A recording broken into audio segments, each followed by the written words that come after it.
Okay, welcome to a new episode of Without Sin Filtros TV. Tiara and Ali, welcome to that episode to talk from health, from physical health, mental health. But that episode or all the people if I interview is more experience for your your life, not only for your title. And the first question is, who are you when no one is watching? Again. Who am I when no one is watching? That's a great question. I would have to say I'm a big kid. I have always had a very youthful spirit about me. So I like to watch cartoons. I like to watch animes. I like to play video games. I like to watch other people play video games. I'm one of those people who will go to the park and get on the swings with the other kids and swing with them. Um, I also like to do other forms of expression and emotional expression, whether that's dancing, whether that's going into the gym and lifting for a little bit, whether that's writing and just journaling, or even just like taking my imagination and putting some different things on paper. I also really like ball pits for some reason. So I'm a big ball pit fan. So I would just say I'm a giant kid. I do try to balance it a little bit, but that's just how I like to express and have fun. Abby, who are you when no one is watching you? I am a really big nerd. I just really enjoy going down. Um, I am a really big nerd. I enjoy conspiracy theories. I love the esoteric, mysticism. I just love spirituality in general. I love to explore things that just don't make sense. That's really fun. I also like Tiara. I am somewhat like a big kid. I definitely have outlets. I love indoor rock climbing. I love getting outside. I love connecting to nature. Nature is really important to me. And I am a huge traveler. Tidbit. Ali took me rock climbing a couple weeks ago. Was it a couple weeks ago at Yeah. this point? It was so hard, but it was actually really a lot of fun, and it makes you use your mind when it comes to like figuring out where to put your hands, and Yeah. it was like solving a puzzle. But So fun. it's not for the weak. It takes a little bit of stretching and practice and strength, but I could see how that would be a really great outlet for just about anyone. Okay, good. This is interesting. What value, Tiara and Ali, what value you put in this moment in the society from you, from your purpose? What values do we provide and give to society? I think that I'm a very dynamic individual, so I would say that when it comes to providing value to others, I do it in various ways. One of those ways is through the art of tarot, which is something that I picked up a couple years ago and really actually loved and enjoyed. And the thing with tarot is that it's geared towards taking those subconscious elements of yourself and bringing them to the surface for you to see and look at. Now, everyone has their different styles when it comes to tarot. Some people have styles that are more geared towards love and light and are more fluffy. And then there are other styles that are more about getting to the shadow and digging into your shadows. I would say that's more my style. And that can be very revealing and very life changing for individuals who appreciate that style and are ready to really look at what's stopping them from moving forward in their lives. So I would say that that's one of the ways that I provide value is in the method and the way I do my readings. I'm also a marketing and virtual assistant, and I do work with a lot of businesses who are trying to really change society and make an impact. And one of the ways I support them in that is just by assisting them with outreach and getting their name out there or taking on administrative tasks off of their hands so that they can focus more on their vision and their mission. And in doing that, that actually makes me feel like I'm contributing to their mission in some kind of way, and it provides value to me. And it also is something that makes me feel like I'm assisting when it comes to greater and broader transformation and change.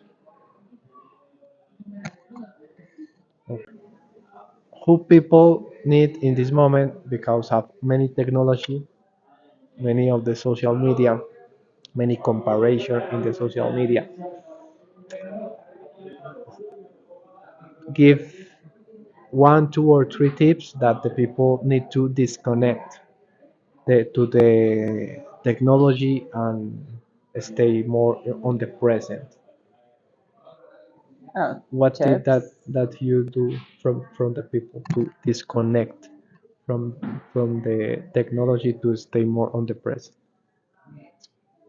I mean, there's a lot of different things you can do to disconnect. Uh, this one's really not for me, but I understand why it's a thing.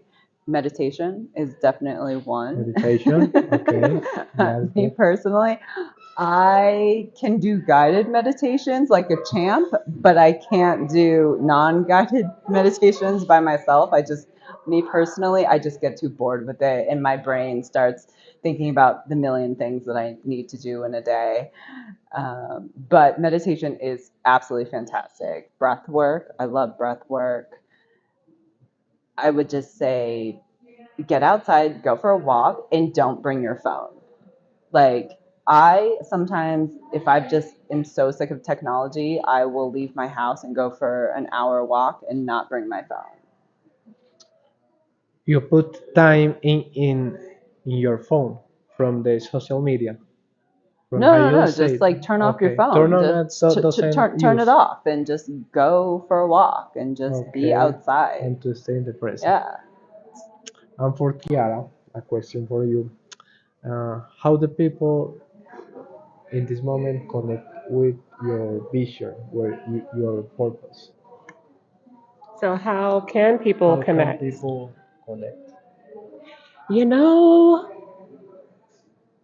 I'm of the belief that we each have different purposes depending on where we are in our journey. So, I think at any stage in life, anyone can connect to a purpose that means something to them and that is transformative or impactful in some kind of way. If you are one of those individuals who hasn't quite figured out what that is, I really think that there is an aspect of healing that comes into it because I notice that the more you do your healing, the closer you get to aligning with that purpose and what that is. And it's hard for us to align with our purpose when we have trauma and programming and wounding telling us how to operate and our ego interfering with what it is that we are meant to be aligned with. And so I do think that there's an element of needing to do some introspective work when it comes to finding out what that true core purpose is. Outside of that, I do think for many it's just something that's innate. Like it's just something you feel in your gut or in your heart, or that lights your set your heart on fire, or fills your cup. Oftentimes, so if you can find out what those things are, or tap into that, I think that's another good way that someone could align and find their purpose. Um, I have another question. Yeah, yeah. Who the people who have to integration your shadow? All the people have light and shadow. Hmm. Who the people have you integrate your shadows? How to do it? Is that the See question? how what who tools have people to integrate your shadow? Well, I would say the most important tool is to understand the why. It's getting to the root of the why. Like Right. so many people avoid the why. Like so many people just well, in general. Let me back up here. A lot of people avoid shadow work, right? It's not easy. It usually requires challenging your ego, which is an extremely difficult process for people to do because when we have to challenge our ego, our ego, the ego itself is a very interesting topic because some people will say the ego is there to protect us. The ego is there to give us a sense of self, but oftentimes the ego is a false sense of self. And so when we operate from a false sense of self, right, that usually includes wearing masks and portraying ourselves to be something that we really aren't because there's a lot of societal pressures and there's a lot of programming involved. And so the work I do is basically helping people start to remove those masks and start looking at a person, a non-egoic person, and looking at a wounded inner child most of the time, and looking at all of those things that contributed to why am I putting on all these masks? Why am I living inauthentically? Why do I feel like I need all of the external validation to make myself feel whole? So really integrating that shadow work is not needing the external validation, being able to find a self without all the masks on, to be able to start to live authentically. And that is, to me, the most beautiful experience. It's not easy. I never will say it's easy, but it's also a very beautiful experience because you spend a lot less time worrying about what other people think of you. You spend a lot less time like needing people to validate you because you validate you. And once you can start living from that space, your entire world becomes a lot more peaceful and really Okay. beautiful. Yeah. I I think that when you recognize your shadows, the best you integrate your shadows if you accept your shadows Of course. Yes. and it's more authentic in your life. Of course. It's a scary process, but it's a really beautiful thing at the end of the day. Okay. Yeah, you talk about that when you integrate your shadow, Mhm. you accord that or no? What's the question? The question I do from Ali is who the people have the tools to integrate your shadow. How do people have those tools? How, Or how do they yeah, get those tools? yeah, My answer was like the finding the answer. why. You find the why to integrate your shadow. Mm-hmm. So for me, I agree that with Ali that there's a component of finding the why, but for me, I've really had to understand that integrating the shadow means learning the lesson and capturing the lesson and applying it to your behaviors so that you can change and become a better person. And I did learn that through Ali because a lot of times when we hear the word, oh, shadow integration, we're just like, okay, so we're supposed to figure out our shadow and then integrate that and then do what? Like, it's always never really landed with me. So it was Ali that kind of broke it down. Like, no, it's about taking that shadow, figuring out what's destructive in that, changing the behavior, applying that change so that your life gets better. And that took me a long time to put together. Like, It I don't know did. why. It just did. I think that when you doesn't integrate your shadow, you have narcissism behavior for others. Yes, there's a component Yeah. of narcissism. Absolutely. Uh, I have that on another question. What is the big challenge? An example. A big challenge for me that do this episode in another language that is doesn't my language. Yeah. You have a big challenge that you in this moment pass to the next level. So a challenge that I'm working Yeah. through. Yeah. Oh In this gosh. moment you have a big challenge, Hmm. but that big challenge in this moment. you pass to the next level or you stay in this moment? Mm. So, a big challenge that I'm working through right now is learning how to emotionally regulate.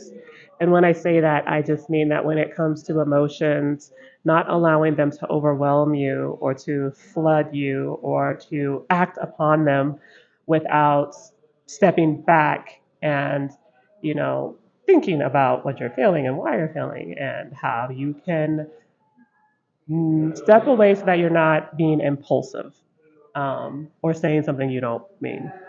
So for me, emotional regulation has been very difficult because of the trauma I have from my upbringing. I didn't learn it, but I also suffered some emotional neglect. So I never really discovered how to self regulate my emotions. It was always just I would suppress my emotions or repress my feelings and just let it sit there, and that's not healthy, obviously. So for me, as I've started to look at what those suppressed emotions are, I've had to learn how to regulate them so that I don't get so overwhelmed by feeling all of these things that I've never felt before. And that's a process. What tools you do from regulate your emotions Oh, yeah. and give more peace in your life? Oh, so one of the tools that has worked so well for me is breathing exercises. Um, because I recognize with myself that I'm a very passionate individual and I feel intensely. So I've had to learn how to breathe when I'm feeling really intense emotions that I don't know what to do with, and I'm on the brink of exploding or doing something disastrous. I have to stop and sit and I will breathe. Deep breathing exercises, breathing in slowly, releasing slowly. I've also noticed that this is weird, but like cold showers or cold water or like cold compress on the face or on the neck can also help like ease the intensity of the emotions that I'm feeling. So those work for me. I've also, outside of just breathing when I do feel the emotions, I will just do daily breathing exercises. Like I'll start my day with something called the Wim Hof method, which is breathing into the belly, releasing, and then you hold your breath for a pattern of 3 cycles. And it actually forces oxygen into the muscles, and it's a really good reset. So that's something I've also done just to teach me how to be consistent when it comes to breathing exercises. Ali, Challenge. I can honestly say that right now I haven't faced any challenges in my present life, but the hardest challenge back when I was like in the matrix, in the grind, was trying to figure out how to get myself out. And I would say that that's the biggest challenge most people face today is how do I reprogram my brain? How do I break free of this rigorous 9 to 5? How do I break free of the programming, the matrix, the groundhog day of it all, of doing the exact same thing over and over and over again every single day until a company tells us, congratulations, you can retire. And by the time that we're told that, we have lived the majority of our lives and we have given up the majority of our youth. And so many people are trapped in this cycle right now. And I didn't want to be that statistic. I didn't want to be that person. And so I walked away around the age of 30. And I have been able to successfully sustain myself outside of the matrix. And I think that that was my biggest challenge. And I feel extremely grateful that I was able to break free. and what tools With you tools. do Well, from life outside of the matrix? honestly, I'm going to say that one of my biggest tools was ingrained for me in my childhood. I actually had parents who weren't necessarily against the matrix, but I also had parents that educated me on there's another way to live. And I don't think that a lot of children get that opportunity of parents that don't want to put them in the rigorous programming. Now, ironically enough, I personally chose the programming because I wanted those experiences. I wanted the college experience. I wanted to have that degree for some odd reason. I felt like it was necessary for my career. And so I actually made the conscious choice to go into the matrix. And then once I was in it, I had realized that a lot of the seeds, because I tell people like my parents planted a lot of seeds, like I may not have understood them when I was growing up, but as my brain developed and as I was in the matrix, I realized that a lot of those planted seeds that my parents, their advice about there is a life outside of this, it started to make sense. And so I started to use those tools and those teachings to be able to start thinking differently. Because what a lot of people don't realize about the matrix is, or school, yeah, matrix and our education, these schools do not actually teach us how to be free. The programming is we teach you how to exist to become part of corporate life so you can become quote unquote a slave or like a workhorse to make CEOs and these companies more rich while you live paycheck to paycheck and you are going to be in survival mode. And once I was attuned to this programming, like once I was in it, I was just like, this is not for me. I have to get out. And so one of those massive tools was the education that I got from my parents, but also another tool that I had is self-educating. I taught myself how to think differently, how to be different. And I often tell, so if you guys haven't figured out by now, yes, like Tiara and I, we have worked together. And so like one of the things that like my dad used to always tell me that I passed on Tiara like a year and a half ago, I was like, why do you continue to work harder? Like stop working harder. And she's like, well, what do you mean? And I would just say to her, it's not about working harder. It's about working smarter. And she was just like, oh my God. That makes so much sense. It's not like, that's what I'm saying. Like the programming today is you got to work harder, stop being lazy. And it's not about being lazy or working harder. It's about working smarter. It's about knowing how to stop trading time for money and start having your money free up time. If you want to break free, you need to change those systematic teachings that we were taught about, well, you show up 9 to 5, we're going to give you a paycheck every 2 weeks, because that's the norm. And then it's like, no, no, no, no. Like, I want to take that paycheck. I need to start investing it so I start to make money so I can free up time. And then I don't need to be reliant on you, corporate, and all of the matrix programming. Okay. I think that the best tool of you go outside of the matrix is to reprogramming your mind of Absolutely. self-education. But that's not easy to do. Yeah, that's not easy. Yeah.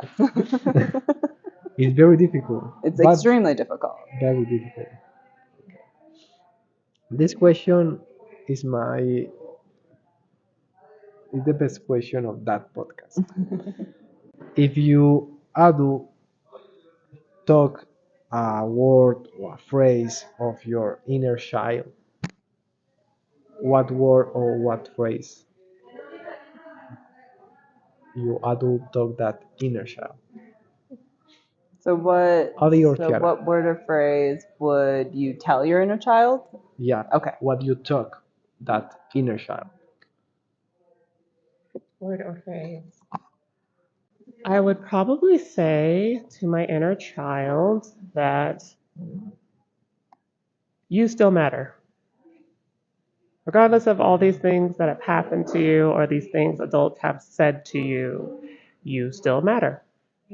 And I say that because with a lot of narcissists, I have narcissistic traits. I'm essentially a narcissist. I was brought up by a narcissistic parent. You internalize shame because of emotional neglect, because as a child, you did not feel seen. So I would try to like get ahead of the damage. That's even something that would ever have been doable. And just let that child know that, hey, you still matter. I have a quick question for that, if you don't mind. Like, Okay. TR, would you say that when you said trying to get ahead of it, were you doing that subconsciously or were you doing that from a conscious, like a conscious standpoint? What do you mean? Clarify. When you were saying like internalizing the shame and Yeah. you were talking about trying to get ahead of it, Oh. I'm saying like, was that a subconscious reaction of trying to get ahead of it? And what were you trying to get ahead of? Well, no, I mean, as a child, I wasn't trying to get ahead of anything. It was, but as I look back from now, back into the past, I recognize that had someone intervened, that may have been possible. Oh, Um, interesting. had someone stepped forward and, recognized, hey, this is a child who's guarding, and typically when that happens, it's because of some form of neglect, and kind of recognize some of those patterns and then intervene somehow. I just wonder if it would have made a difference. Interesting. Yeah. And Ali, what message talk about that inner child? Your adult talk that inner child. That there is light at the end of the tunnel. What? That there's light at the end of the tunnel. So Oh, wow, good message. so my childhood was actually very, it wasn't all dark, but a lot of it was very dark, and it put me in a very dark place from such a young age that I didn't see any way out of my circumstance. I didn't see anything changing. I just saw it getting worse as I got older. And luckily for me, I found a way out of those circumstances. To this day, I still try to figure out how I did that at such a young age. But it's just living proof that resilience and just putting yourself out there and not being afraid to fail. And even if you do fail, you pick yourself back up and you keep going, that there is light at the end of the tunnel. Okay, good. What emotional footprints you do for other people?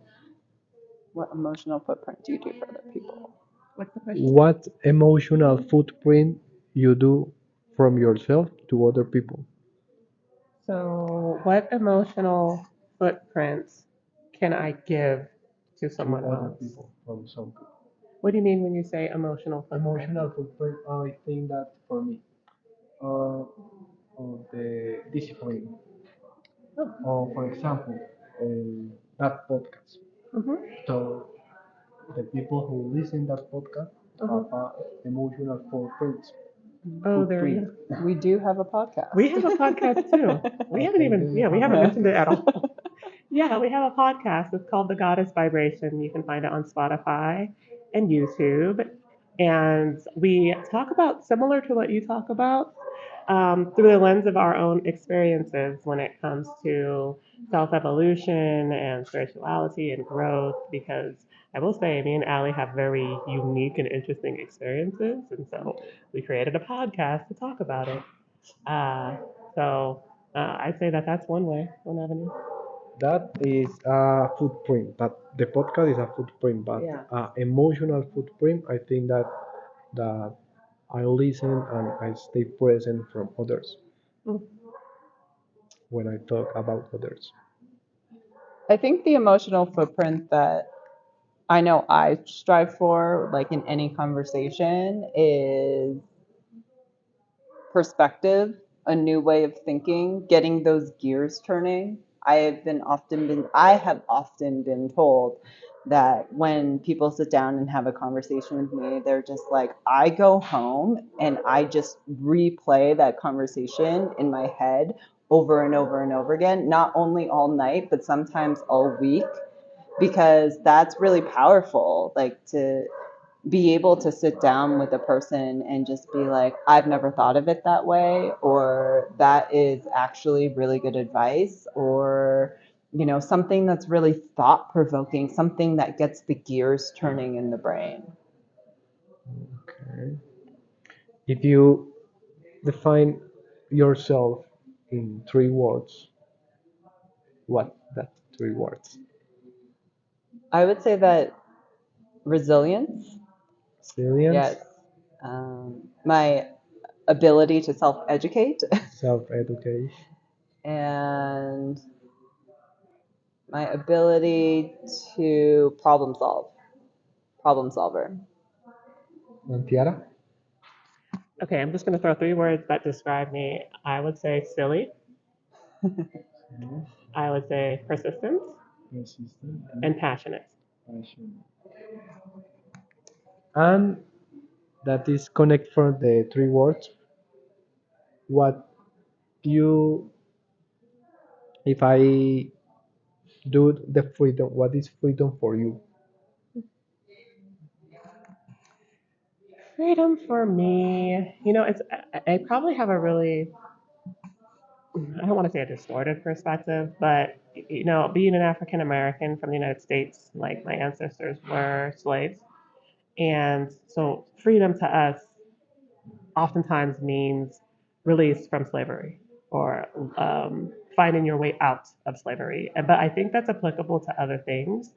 So I would say for me, freedom also means release from destructive programming, release from the matrix, release from um, the thoughts that have been formed from your past that aren't serving you anymore. So I would say that, like, for the most part, it's all kind of the same. Like, you're essentially releasing yourself from bondages that hold you back. What is freedom for Ali? Freedom is my current life. Just yeah, being able to just not really have worries or stresses, just feeling very secure and safe and at peace. Not because I just believe in my abilities to adapt. I believe in my abilities to problem solve, and it's just trust. Like freedom to me is like trusting yourself, being authentic, that living in your highest purpose is freedom for me. Okay, yeah. Okay, thank you. Thank Ali, you. finally, Thank if you. you talk about of the people you do the comments from that episode, a good challenge for me. Good job, by the way. Yeah. You Yes, did really good. very, Your English very was good. good, and your questions were amazing. If you talk something from that, that is the final. Something to share? Something for to share. Well, I will say, oh, I need the mic. Um, I just want to say thank you so much for having us. And your host is, first of all, his English is really good, but also he asked some of the best questions. And the questions were questions that really made me think. And I respect that so much. You're a very good podcast host. So thank you so much. And hopefully we can do this again. Okay, a second episode. Yes, I any- just want to say thank you so much for having us. It's actually really ironic how we met. Okay, this is without filters. I record that episode 3, 4 times because the camera, the scenery. But yeah, I just wanted to say thank you. Yes, you are a fantastic interviewer, and you need to know that. Yeah, You were very good. It's 75 episodes. And the questions, like Tiara said, are fantastic. And I really, really hope we get to come on again. This was so fun. Yeah, Or we can have a you. second. Yeah, On you our need to come on to On our their podcast. podcast. Yeah, Yeah, yes. tell them in the comments. Okay.